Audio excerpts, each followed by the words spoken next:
In the first segment here, I talked about the totally demoralized state of the left in Wisconsin. I think they're having a hard time processing that they were able to stop absolutely nothing that Scott Walker wanted. Nothing. Here's what happened, or perhaps better put, what didn't happen. They never, ever were able to mobilize the regular old guy in Wisconsin. This was always only the unions. And even then, the most radicalized of them. They never heard from those people. From the beginning, this was all just the lefties. Those people that you saw screaming and yelling in Madison, that's all the opposition there ever really was. What the left mostly did was rally itself. They never communicated this to the middle, or the point where anybody in the middle gave a rip. And part of that has to be the credit of the Fitzgerald brothers, the leaders of the Assembly and the Senate, for keeping the troops in line. And there was never the mass rebellion that the left counted on. If anything, the tactics of the left, I believe, harmed their cause. The dumbest thing they did was when the Democrats in the state Senate left the state. They turned the public against them. The people in the middle who weren't sure if Scott Walker was going too far because they frankly never really thought through these issues about how much money we're giving to the public employees, they tuned the Democratic side out when they saw these guys hiding out in hotels in Illinois. They ran away. The follow-up to the Democrats in the state Senate bailing was the nature of the protests in Madison. That these protesters were doing my side a favor. Have you ever seen people come across looking loonier and weirder than these people have the last few months? The average Wisconsinite looks at this and do they want to associate with those people? No, instead they start thinking, gee, maybe Scott Walker's on the right track. Maybe we are overcompensating these people. Maybe they are too big for their britches. Look at what a bunch of jackasses they are. You compare and contrast these protests with the protests nationally over President Obama's national health care and in general the Tea Party movement. Those protests of 2009 and 2010 were largely very peaceful. The people would show up at regular rallies and they would listen to speakers. They were well dressed. They held their signs and they chanted and they cheered. But they never engaged in anything that was unusual. They didn't go occupy buildings. They didn't target public officials and threaten to intimidate them. There weren't death threats. It seemed like a bunch of normal Americans standing up and objecting. You compare that to this lunatic brigade in Madison, added to by the fact that they were dumb enough to recruit UW-Madison students, bedraggled and broken down as they are, and this was the face they put on this.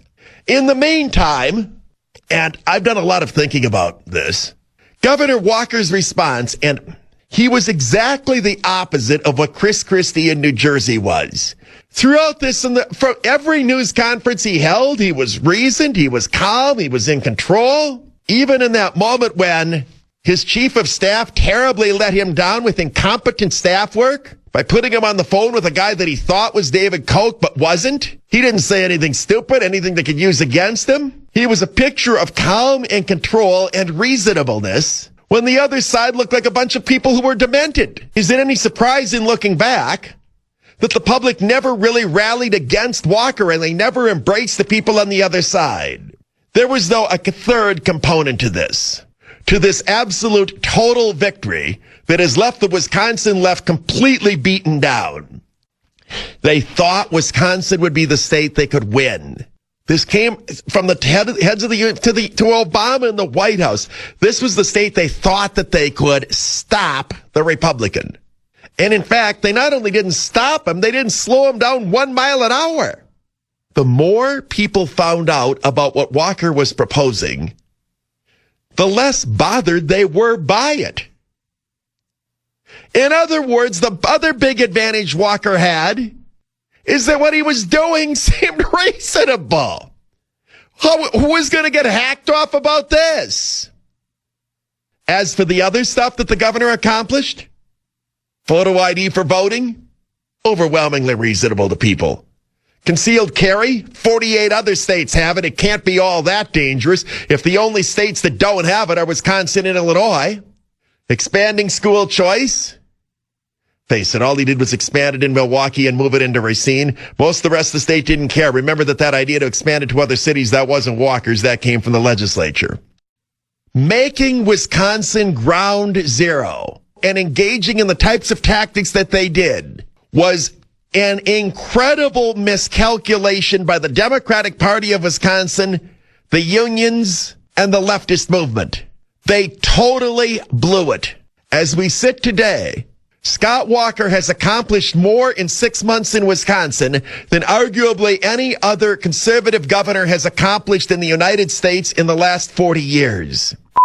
The governor has also succeeded in putting an incredible dent into your money machine. AFSCME and WEAC are terribly weakened. The requirement that all public employees pay dues to the union that represents them, that's now been taken away.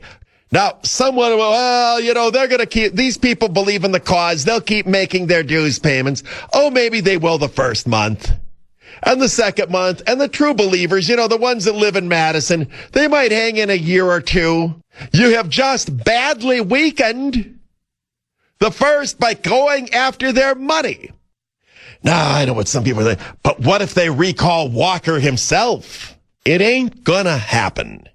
Every state senator that wasn't up for re-election in 2010 is up in 2012, and you've got the entire assembly. They're going to try to win the control back of the legislature. Do they really want to water down those efforts by so deeply cutting into their spending to try to beat Scott Walker in a recall election that they would probably lose? And if they do lose it, they will have farted away the $15 million and Walker will be more popular than ever.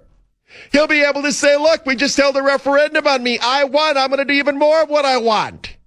But were I the Democrats, I wouldn't attempt to recall Walker. I think Scott Walker seized here on an historic opportunity, given he had this unique situation of Republican control of the governorship, the assembly, and the Senate, to transform Wisconsin from a liberal tax hell to a middle-of-the-road state. Reversing what has been done here will, for the left, require years and years and years, if ever. It is impossible to overstate how profound this revolution has been. What we have seen over the last 5 months in this state, they could write books about. Scott Walker ought to write a book for conservatives in every one of the 50 states in the United States. How to Fix Your State by Scott Walker. Here's how I did it. And here's how my opponents literally ran themselves into the ground and left themselves with less power than they have ever held, perhaps in the history of our state. Has the Democratic Party in Wisconsin ever been in poorer shape than it is right now? They control not the assembly, not the Senate, not the governorship. They're barely hanging on to a few congressional seats, only those in overwhelmingly Democratic districts. They just lost a state Supreme Court election that was nonpartisan. They may lose a seat in the United States Senate. The Republican governor here is one of the stories of the nation. Scott Walker is close right now to being a looming Republican Party national superstar. The great irony is, in their attempts to destroy Walker and block him from doing everything he tried to do, they ended up blocking nothing and turning this guy they were trying to destroy into